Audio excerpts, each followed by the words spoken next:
Hello friend, welcome back to Toyota Maintenance YouTube channel.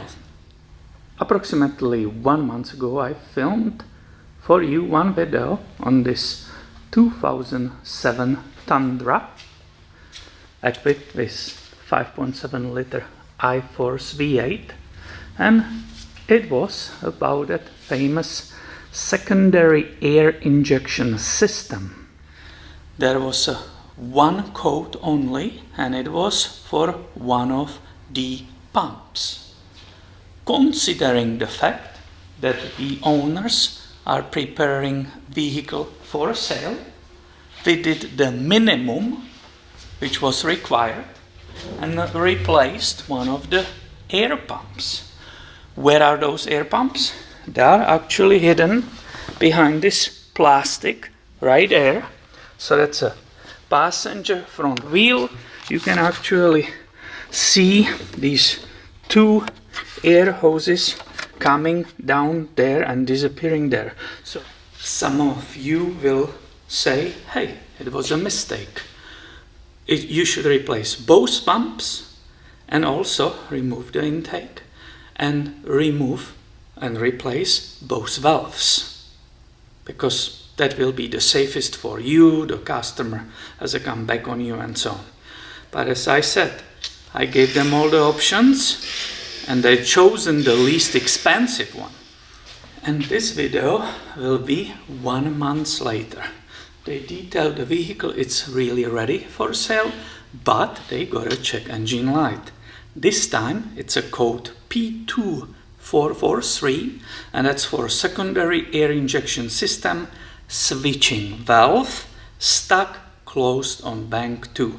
So we don't have a problem with pumps anymore, but with the switching valve. I will show you some hints on this job which are important. I will show you where it is located and so on and so on. So if you want to see that, follow me in this video. I have already intake here on this little table, so that will give us perfect view on the valley of this 5.7 liter V8. So the valves are in the back, you can see them right there. That's what we are replacing today. And those of you who work on the engines immediately scream, Peter, are you absolutely out of your mind? How come you don't have the intakes covered with a rag or something so you don't drop something by accident inside? Well, we will talk about it right now. This is just a moment after I remove the intake, and you are right. We will discover that something almost fell inside already. Let me show you. This removal of the intake is pretty straightforward. You remove the obvious stuff on the top. I recommend you disconnect the throttle body and just set it on the side. That's totally fine. There was one ventilating hose, and then you will remove 2 nuts which are in the front on studs, and the rest of it are bolts. What will give you hard time as usually? The wiring harness has 2 supporting brackets on the back here, and those supporting brackets didn't want to open to let that wiring harness off. So I removed 2 10mm bolts. I will show you those brackets.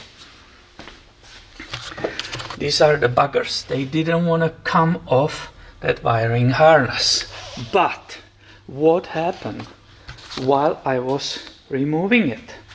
Look closely with me.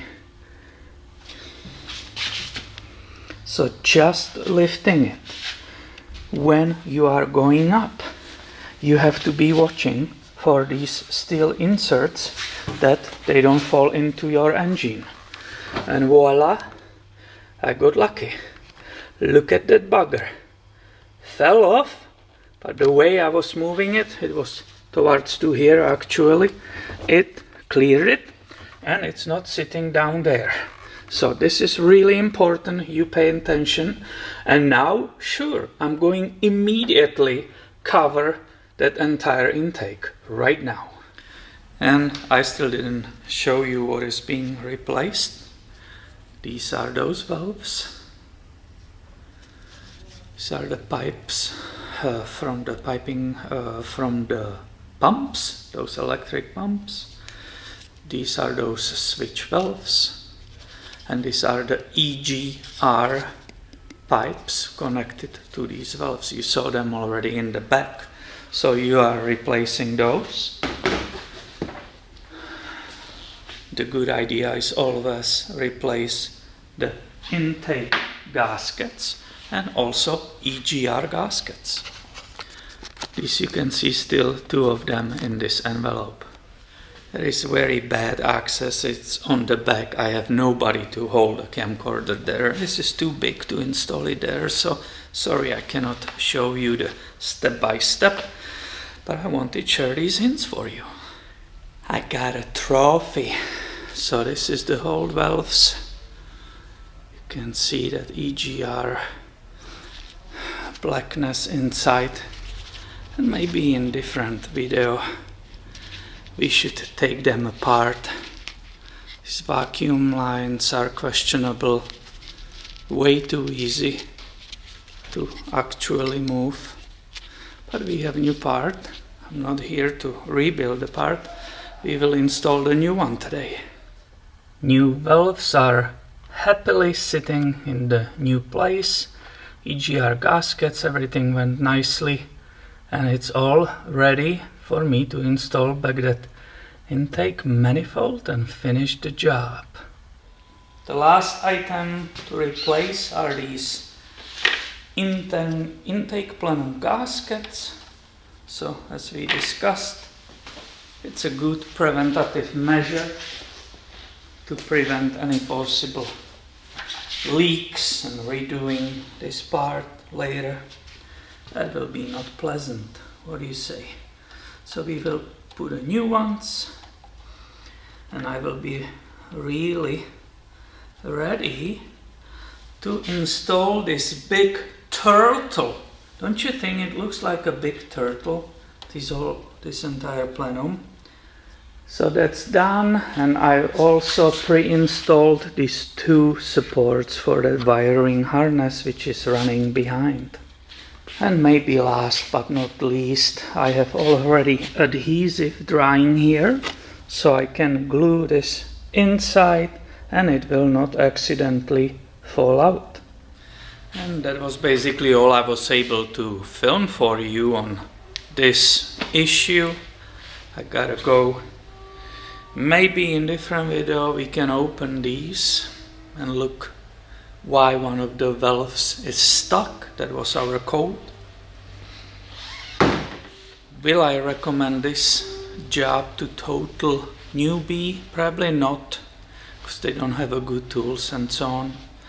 But like a medium advanced DIY person is probably able to deal with it. It's all about the good tools that they nicely fit there, some ratcheting, 10mm wrench and so on. So that's all from me.